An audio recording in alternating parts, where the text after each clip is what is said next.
Hello दोस्तों, आप सभी का स्वागत है हमारे YouTube चैनल स्टडी जोन पर। दोस्तों, यूपीएससी के तरफ से आप सभी को पता है कि ईएसआईसी की नर्सिंग ऑफिसर की जो एग्ज़ाम डेट की शेड्यूल है वो यहाँ पर जारी कर दी गई है। पर दोस्तों, एग्ज़ाम शेड्यूल जारी होने से पहले भी दोस्तों उम्मीदवारों को उनकी गाइडलाइंस, उनकी पैटर्न और साथ ही दोस्तों इस बार यूपीएससी ने जो नर्सिंग ऑफिसर की एग्ज़ाम के पैटर्न में जो चेंजेस किए हैं वो काफ़ी ज़्यादा अलग किए हैं, क्योंकि यह चेंजेस आप सभी को कम्युनिटी हेल्थ ऑफिसर में या एनएचएम में यह चेंजेस देखने को नहीं मिलते हैं। पर इस बार यूपीएससी ने नर्सिंग ऑफिसर की पैटर्न में यह जो चेंजेस किया है उम्मीदवारों के लिए यह एक सबसे बड़ा बेनिफिट होने वाला है। दोस्तों, वो चेंजेस क्या है, साथ ही जो उनकी सिलेबस में है, क्या सिलेबस के अंडर कितने क्वेश्चन किस किस कैटेगरी से आ सकते हैं, मेन टॉपिक क्या हो सकता है, इसके बारे में मैं आपको बताने वाला हूं। क्योंकि एनएचएम डिपार्टमेंट के द्वारा जो आप सभी की एग्जामिनेशन कंडीशन ली जाती हैं और साथ ही जो यूपीएससी की तरफ से जो आप सभी के लिए जो पैटर्न तैयार किया जाता है वो दोनों ही पैटर्न बिल्कुल ही अलग होता है। इसके बारे में सारी इन्फॉर्मेशन आज के इस वीडियो में बताने वाला है। इसका लिंक आपको हमारे टेलीग्राम चैनल स्टडी जोन में मिल जाएगा। और दोस्तों, इस वीडियो में आप सभी के लिए आप सभी के टाइम टेबल से अपडेट से लेकर हर एक इम्पॉर्टेंट गाइडलाइंस को आप सभी को आज के इस वीडियो में ज़रूर से ज़रूर आप सभी को दिया जाएगा। और ज़रूर से ज़रूर इन बातों को ख्याल रखें, नहीं तो एग्ज़ाम के समय हो सकता है कि आप सभी के लिए काफ़ी ज़्यादा दिक्कतें पैदा भी हो सकती हैं। तो इसलिए दोस्तों पूरी अपडेट मैं आप सभी को बताने वाला हूं, तो बने रहिएगा हमारे यूट्यूब चैनल स्टडी जोन के साथ। दोस्तों, टेलीग्राम पर जुड़िएगा, क्योंकि हर एक लेटेस्ट अपडेट और इसकी वैकेंसी के रिगार्डिंग, इसके प्रोग्राम के रिगार्डिंग जो भी अपडेट आता है तो आप सभी को टाइम टू टाइम सिविल की जाती है।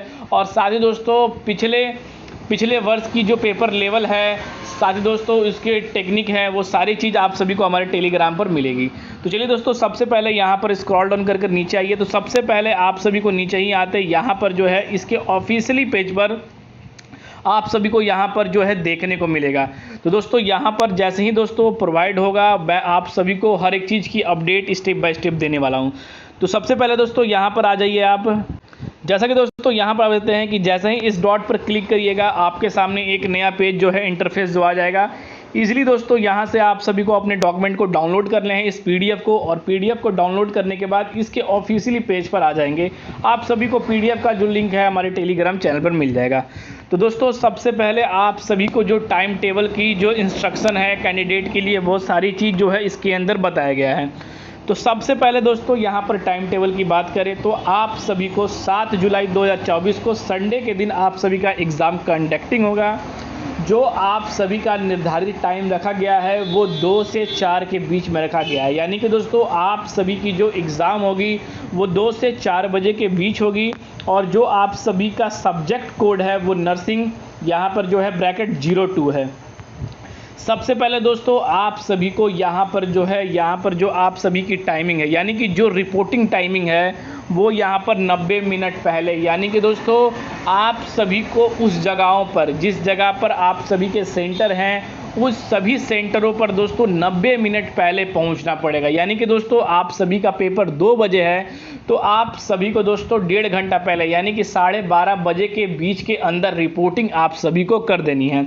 अगर दोस्तों रिपोर्टिंग करने के बाद उसके बाद जब आप सभी के 30 मिनट बचेंगे, यानी कि दोस्तों 1:30 के अंदर यहाँ पर जो है एंट्री क्लोज कर दी जाएगी। यानी कि दोस्तों 30 मिनट के अंदर यहाँ पर जब बाकी रहेंगे तो जो एंट्री है वो यहाँ पर क्लोज कर दी जाएंगे। फिर उम्मीदवारों को यहाँ पर किसी भी तरह का कोई भी रिक्वायरमेंट सिलेबस से लेकर या हमारे लेट हो गया, ये सारी चीज़ों को यहाँ पर जो है इग्नोर किया जाएगा।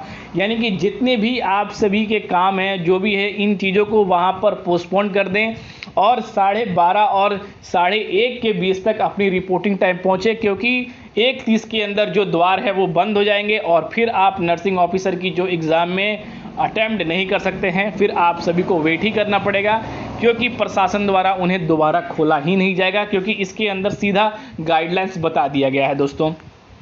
अब दोस्तों यहाँ पर अगर नीचे आते हैं तो आप सभी को, यानी कि दोस्तों हार्ड कॉपी ले जानी होगी। जो यहाँ पर जो है आप सभी नर्सिंग ऑफिसर के एडमिट कार्ड आएंगे उनके हार्ड कॉपी दोस्तों हार्ड कॉपी जो है आप सभी को अपने साथ कैरी करनी है, फोटो कॉपी नहीं दोस्तों, बिल्कुल ही ओरिजिनल जो PDF के तौर पर निकले, ना कि दोस्तों ओरिजिनल को रखकर उसकी कॉपी कराकर फिर ले जाए, वैसा नहीं दोस्तों, बिल्कुल ही ओरिजिनल ले लें, 1 या 2 ले लें पर दोस्तों ज़रूर, क्योंकि हार्ड कॉपी वहाँ पर आप सभी को ली जाएगी। अब दोस्तों यहाँ पर अगर नीचे आते हैं तो बात करते हैं इसके अंदर, क्योंकि जो स्कीम ऑफ टेस्ट क्या है, यानी कि दोस्तों आप सभी को 2 घंटे यानी 120 मिनट मिलेगा आप सभी को एग्ज़ाम में के लिए। शायद दोस्तों जितने भी क्वेश्चन है वो यहाँ पर, यानी कि यहाँ पर 100 क्वेश्चन है 300 मार्क्स है, तो ईच क्वेश्चन जो है वो आप सभी का 3 नंबर का रहने वाला है, बिल्कुल वैल्यूएबल क्वेश्चन रहने वाले हैं, कोई कम या बेसी नहीं, इक्वल आप सभी के सारे क्वेश्चन यहाँ पर रहेंगे। इसमें दोस्तों यहाँ पर यह जो अपडेट है वो बिल्कुल ही इम्पोर्टेंट है, क्योंकि इसमें सारे क्वेश्चन आप सभी को ऑब्जेक्टिव होंगे, यानी कि मल्टीटास्क यहाँ पर क्वेश्चन होंगे, यानी कि आप सभी को एक एक डब्बे के अंदर घेरा लगाना है, इस क्वेश्चन का आंसर ये है, वो घेरा आप सभी को लगाना है। अब दोस्तों यहाँ पर जो पैटर्न है वो काफ़ी ज़्यादा चेंजेस किया गया है, यानी कि अगर CHO के आपने एग्ज़ाम दिए हैं या NHM के एग्ज़ाम दिए हैं अभी तक के बीच में, और इस बार आप UPSC की ESI की जो नर्सिंग ऑफिसर की एग्ज़ाम देंगे उसके अंदर ये परिवर्तन आप सभी को देखने मिलेगा, और इस परिवर्तन से हर एक उम्मीदवार, नर्सिंग ऑफिसर उम्मीदवार काफ़ी ज़्यादा बेहद खुश होगा इस पैटर्न की वजह से, क्योंकि मैंने आप सभी को बताया था NHM और UPSC जो नर्सिंग की एग्ज़ाम कराते हैं दोनों के पैटर्न में बहुत ही तरह के बड़े यहाँ पर जो है बदलाव देखने को मिलते हैं, तो वही बदलाव यहाँ पर आप सभी को देखने को मिला है। दोस्तों यहाँ पर आप सभी के रॉन्ग क्वेश्चन पर पेनल्टी तो मारी जाएगी 1/3 की, पर दोस्तों वहाँ पर जो NHM द्वारा जो गलतियां मिस्टेक की जाती थी वो इस बार UPSC नहीं करेगा। दोस्तों कैसे, क्योंकि आप सभी को पता है कि पेनल्टी तो आप सभी के रॉन्ग क्वेश्चन पर लगने वाले हैं, पर 1/3 मार्क्स पर आप सभी को लगेंगे, पर दोस्तों उसी के अंदर if you no answer marks यहाँ पर for a question there was no penalty for question, यानी कि दोस्तों कम्युनिटी हेल्थ के अंदर या NHM के अंदर आप सभी को यहाँ पर बिल्कुल ही गाइडलाइंस थी कि आप सभी को किसी भी तरह से 5वें पर अगर नहीं आ रहा है तो वहाँ पर उस क्वेश्चन पर टिक मारना है, क्योंकि दोस्तों इस पर नहीं है, अगर आप सभी को वो क्वेश्चन नहीं आता है या आप उसे मूव करना चाहते हैं उस पर आप बिल्कुल ही आगे बढ़ सकते हैं, उसको यहाँ पर नहीं करने पर दोस्तों आप सभी के कोई भी मार्क्स नहीं काटे जाएंगे। इसमें दोस्तों आप सभी के क्वेश्चन के 4 ही रहेंगे, और अदर में जो आपने NHM और CHO दिया है उसके अंदर 5 थे, क्योंकि इनमें से कोई नहीं आपको आ रहा है तो वहाँ पर 5वें क्वेश्चन को मानना मैंडेटरी रहा था। पर दोस्तों इस बार UPSC ने ये नहीं किया है कि जिस क्वेश्चन के आप सभी को आंसर आते हैं वही क्वेश्चन पर टिक मारे, जिस पे नहीं आते हैं आप मूव कर सकते हैं, कोई मैंडेटरी नहीं है कि आपको इस क्वेश्चन के सही मार्क्स मारने ही मारने हैं। तो इसलिए दोस्तों बिल्कुल ही केयरफुली करिएगा, क्योंकि नेगेटिव मार्किंग के हैं 1/3 आपकी नेगेटिव मार्किंग भी इसके अंदर जाने वाले हैं। इसी पर लिखा गया है कि there will be no penalty for that question. यहाँ पर दोस्तों if you one answer marks for the question there will no penalty for this question, यहाँ पर साफ साफ गाइडलाइन से बताया गया है। 5 यहाँ पर जो बताया गया है कि मैक्सिमम मार्क्स जो आप सभी के हैं वो 300 मार्क्स के आप सभी के यहाँ पर पेपर कंडक्ट कराए जाएंगे।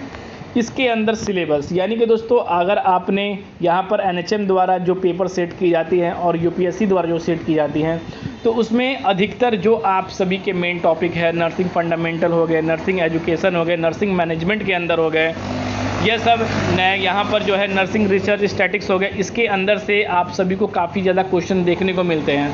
पर दोस्तों यहाँ पर यानी कि दोस्तों ऑलमोस्ट जो टॉपिक आप सभी के नर्सिंग से काफ़ी ज़्यादा रिलेटेड होती हैं उसमें आप सभी को NHM द्वारा काफ़ी क्वेश्चन दी जाती है।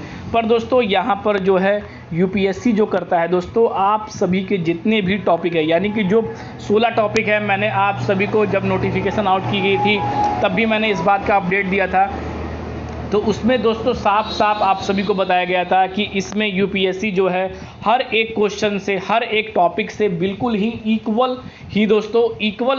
ही आपको क्वेश्चन यहाँ पर देखने को मिलेंगे। क्योंकि ऐसा नहीं है कि यहाँ पर जो आप सभी के नर्सिंग मैनेजमेंट से दोस्तों यहाँ पर जो है काफ़ी क्वेश्चन आ गए, यहाँ पर 5-10 क्वेश्चन आ गए, फिर आप सभी को एटॉमिक्स से यहाँ पर 3 क्वेश्चन आ गए, ऐसे नहीं है दोस्तों। जो आप सभी का क्वेश्चन का जो लेवल रहेगा वो भी काफ़ी अच्छा रहेगा, और हर एक टॉपिक से ही आप सभी को यहाँ पर जो है इक्वल लेवल पर क्वेश्चन देखने को मिलेंगे हर एक टॉपिक से। इसलिए दोस्तों आप बिल्कुल ही ये ना सोचिए कि ये टॉपिक इंपॉर्टेंट है तो इसे पढ़ लेते हैं, हमारा काम हो जाएगा। दोस्तों मैंने आप सभी को बताया है कि एनएचएम का यहाँ पर जो है जो मैनेजमेंट का जो है इस पेपर सेट करने का तरीका अलग होता है और यूपीएससी का जो तरीका होता है वो बिल्कुल ही विपरीत होता है। इसलिए आप सभी को इसके अंदर कई जो है टर्म एंड कंडीशन जो है विपरीत देखने को मिल रहे हैं। अब दोस्तों नीचे आते हैं तो इम्पॉर्टेंट गाइडलाइंस में जो है मैं आप सभी को बताने वाला हूँ।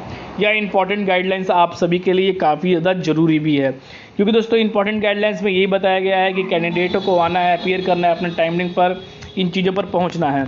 दोस्तों एडमिट कार्ड आप सभी को ले जाने हैं। यहाँ पर जो है आपकी जो एडमिट कार्ड है वो एक हफ़्ता पहले यानी कि एग्ज़ाम से एक हफ़्ता पहले आप सभी को इसके ऑफिशियल वेबसाइट पर अपडेट कर दी जाएगी। अब दोस्तों नीचे आते हैं जो काफ़ी ज़्यादा इम्पॉर्टेंट है वो मैं आपको बताता हूँ। जैसा कि दोस्तों आप सभी को यहाँ पर देते हैं कि जो 2.1 में जो आप सभी को जो यहाँ पर बताया गया है conduct of the recruitment test के, यानी कि आप सभी के लिए OMR सीट पर आप सभी के होंगे, यानी कि दोस्तों 4 दिए जाएंगे। आप सभी को जो क्वेश्चन में घेरा लगाना है वहाँ पर घेरा लगा दीजिएगा, क्योंकि OMR सीट को भरने में काफ़ी ज़्यादा टाइम लगता है। इसलिए जैसे ही दोस्तों आप सभी को OMR सीट मिले पूरे उनके टर्म एंड कंडीशन इंस्ट्रक्शन पूरे तरह से पढ़ लें, क्योंकि कोई भी मिस्टेक आप सभी को आने वाले समय में दिक्कत में डाल सकती है। इसलिए दोस्तों पूरे तरह से पढ़ लें। यहाँ पर दोस्तों OMR सीट आप सभी के लिए सीरियल नंबर वाइज आप सभी को हर एक चीज़ को यहाँ पर करना होगा, क्योंकि आप सभी के सामने एक OMR सीट होगा, उसके अंदर आप सभी को घेरा कर कर यहाँ पर करना पड़ेगा। OMR सीट बेस आप सभी की यहाँ पर एग्ज़ाम कराई जाएगी। आप सभी को इसके अंदर यानी कि दोस्तों बुकलेट के अंदर जितनी भी चीज़ें हैं वो सारी चीज़ पढ़ ले। जब आप सभी के यहाँ पर जो है जो आप सभी की निगरानी करते हैं वो आएंगे तो वो सारी चीज़ ब्लैंक सीट को देखेंगे, उसके बाद अटैच करेंगे, सिग्नेचर करेंगे। इन चीज़ों को गाइडलाइंस किया गया है। अब दोस्तों यहाँ पर आप सभी को बताया गया है कि candidate make must answer himself. यहाँ पर ब्लैक बॉल पेन ये यहाँ पर कहते हैं कि यहाँ पर साफ साफ बताया गया है कि ब्लैक बॉल पेन यहाँ पर होना चाहिए, यहाँ पर उस आर्टिकल में सर्किल करने के लिए, यानी कि दोस्तों कोई भी पेन से आप नहीं कर सकते हैं। ब्लैक बॉल पेन यहाँ पर जो है ब्लैक बॉल पॉइंट पेन ही आप सभी के पास होना चाहिए, उसके अंदर जो है घेरा करने के लिए। यह चीज़ छोटी छोटी चीज़ आप सभी को बिल्कुल ही यहाँ पर ध्यान देनी है। फिर दोस्तों उसके बाद यहाँ पर आप सभी के लिए यानी कि दोस्तों अगर आप सभी का जो यहाँ पर जो है 4 बजे तक एग्ज़ाम होगा, पर दोस्तों 3:30 बजे यानी कि 3:30 बजे आप सभी को किसी तरह का यानी कि बताया गया है कि यहाँ पर जो है no candidate shall be allowed to go toilet during the last 30 minute of the test. यानी कि दोस्तों या आप सभी को किसी भी टॉयलेट लगा हो या आप सभी को पानी पीना हो, उन सभी चीज़ों के लिए यहाँ पर जो अधिकारी रहेंगे जो आप सभी के गाइडलाइंस करेंगे वो आप सभी को अपने बेंच से उठने की भी परमिशन नहीं देंगे, क्योंकि दोस्तों यहाँ पर साफ साफ बताया गया है आप 2:30 बजे तक जो करना है कर ले, 1:30 में या यहाँ पर जो है 3:20 में 3:25 में कर लें। पर दोस्तों अगर 3:30 होगा आपकी बेल बज जाती है तो उसके बाद आप सभी को उस रूम में आप सभी को अपने सीट से उठने भी नहीं दिया जाएगा। आप सभी के पेपर को लेकर ही आप सभी को फिर रिलीज़ किया जाएगा। तो इन चीज़ों को बिल्कुल ही ध्यान रखें दोस्तों। यहाँ पर सारी चीज़ वही बताई गई है कि आप सभी को हॉल के अंदर साइलेंट रखनी है। जो चीज़ है हर चीज़ मैंने आप सभी को दोस्तों यहाँ पर बता दिया गया है। अगर जितनी भी इंपॉर्टेंट जो अपडेट थी मैंने आप सभी को बता दिया गया है। बिल्कुल ही दोस्तों आप सभी को यहाँ पर ध्यान रखना है क्या क्या है। तो इन चीज़ों को मैंने पूरे तरह से टर्म एंड कंडीशन के अंदर बता दिया गया है। इसके अंदर कितने पोस्ट है वो सारी चीज़ जो बताई जा रही हैं फिर से वही चीज़ जो मैंने आप सभी को बताया था। और साथ ही दोस्तों यहाँ पर एक गाइडलाइंस और बताया गया है कि इसके अंदर आप सभी को मोबाइल फ़ोन या कुछ भी ले जाने की कोई भी अथॉरिटी नहीं है इन चीज़ों को लेकर। तो यहाँ पर दोस्तों जो भी अपडेट थी मैंने आप सभी को बता दिया है। अगर इसके रिगार्डिंग आप सभी को कोई भी और अपडेट चाहिए तो आप कमेंट के माध्यम से पूछ सकते हैं। हमारे चैनल स्टडी जोन के माध्यम से आप सभी को पूरी सहायता की जाएगी। तो फिर मिलते हैं दोस्तों अगले वीडियो में। तब तक दोस्तों जय हिंद।